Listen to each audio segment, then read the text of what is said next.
Tejashwi Yadav media के सामने आते हैं और कहते हैं कि खबर मिली है कि अमित शाह खुद अपने कंट्रोल में लेने वाले हैं। तेजस्वी यादव कहते हैं कि भारतीय जनता पार्टी ने एक सर्वे कराया है और तेजस्वी कहते हैं कि उस सर्वे की जानकारी, उसकी खबर हम तक पहुंच गई है और उसके बाद से खबर मिली है कि अमित शाह सब कुछ अपने कंट्रोल में लेने वाले हैं। तेजस्वी यादव का यह बयान अपने आप में महत्वपूर्ण इसलिए है क्योंकि अब लोकसभा के चुनाव में लगभग 1 साल का वक्त बचा है।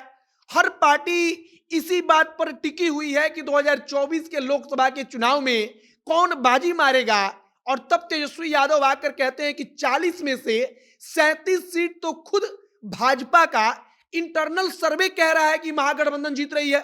मतलब कि राष्ट्रीय जनता दल यूनाइटेड और जितनी पार्टियां हैं उन सबको मिलाकर अब कह लीजिए कि 40 में से 37 सीट और भारतीय जनता पार्टी और चिराग पासवान पशुपति पारस को मिलाकर मात्र 3 सीट बचेगी। आगे हम आपको सब कुछ बताएंगे। बाकी नमस्कार, मेरा नाम है मोहित कुमार सिंह और आप देख रहे हैं जनता जंक्शन।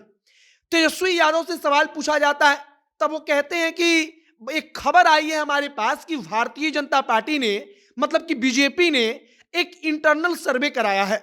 इंटरनल सर्वे का मतलब कि कोई एक पार्टी होती है तो वो पार्टी खुद के द्वारा एक सर्वे करवाती है, वो पता लगवाती है कि उसकी स्थिति किस राज्य में या किसी क्षेत्र में क्या है। मतलब कि वहां पर अगर चुनाव होता है तो वो उसके जीतने के चांसेस कितने हैं और उसी आधार पर वो पार्टी तैयारी करती है। अब तेजस्वी उसी सर्वे का जिक्र करते हैं और कहते हैं कि भारतीय जनता पार्टी के अंदरूनी सर्वे में, जो उसका इंटरनल सर्वे है, उसी सर्वे में 40 में से 37 सीट महागठबंधन को दे दिया गया है।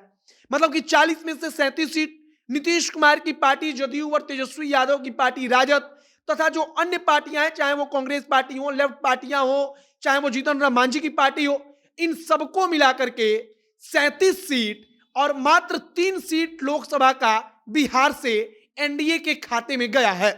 अब बिहार में लोकसभा की कुल 40 सीटें हैं।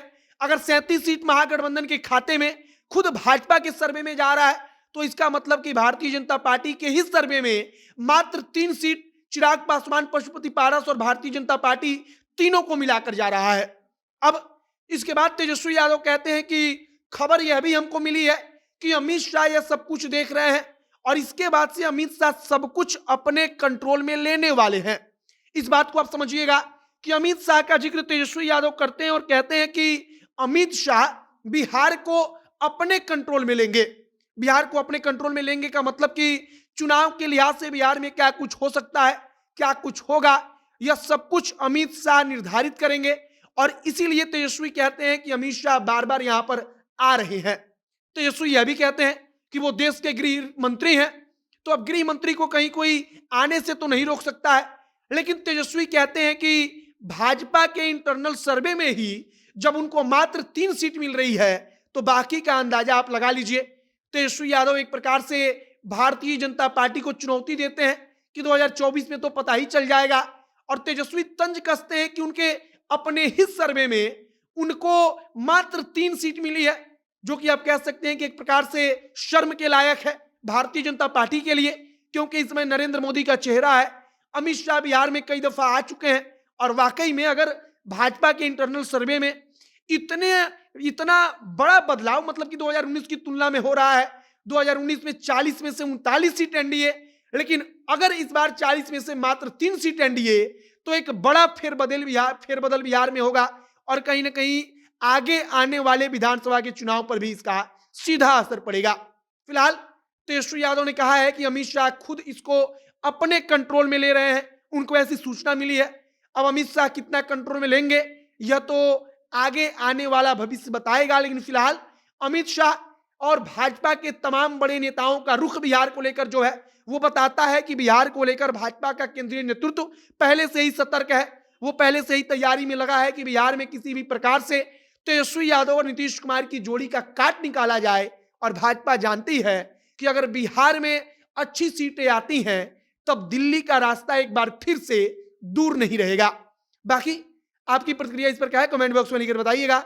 आगे जो भी तमाम जानकारी, जो भी नया अपडेट इससे जुड़ा हुआ आएगा, सब कुछ हम आप तक पहुंचाएंगे। आप जनता जंक्शन के साथ जुड़े रहिए। वीडियो यहीं पर समाप्त करते हैं। कैमरे पीछे विशाल खड़े हैं और मैं मोहित कुमार सिंह। बहुत बहुत धन्यवाद।